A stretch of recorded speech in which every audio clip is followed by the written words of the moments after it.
तारीफ करते हुए कहा है कि इससे किसानों का बहुत फायदा होगा।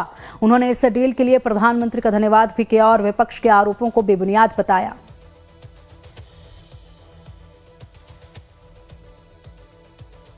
मजबूरी नहीं, ये तो आनंद का विषय है। हमारी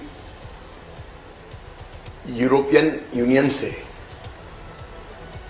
जो ट्रेड डील हुई है और यूएस के साथ ट्रेड डील हुई है, सचमुच में वो डिप्लोमेसी, डेवलपमेंट और डिग्निटी का एक अद्भुत उदाहरण है। राष्ट्रीय हितों को सुरक्षित रखते हुए ये ऐसे समझौते हैं जो विकसित भारत के निर्माण की दिशा में हमारे देश को तेजी से आगे बढ़ाएंगे।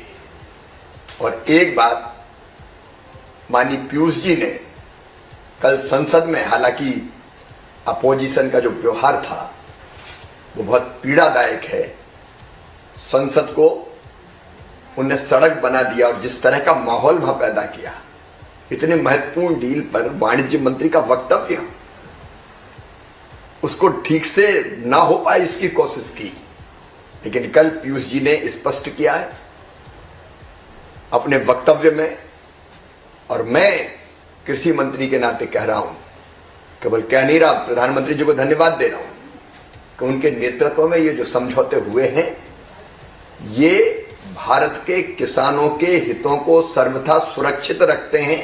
किसानों के हित पूरी तरह सुरक्षित रखते हुए, बल्कि मैं ये मानता हूं कि हमारे कई कृषि उत्पादों का निर्यात बढ़ेगा।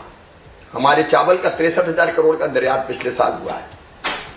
18% टैरिफ के कारण हमारे चावल का निर्यात, मसालों का निर्यात, टेक्सटाइल का निर्यात, और वो टेक्सटाइल का निर्यात बढ़ेगा तो कपास उत्पादक किसानों को भी फायदा होगा।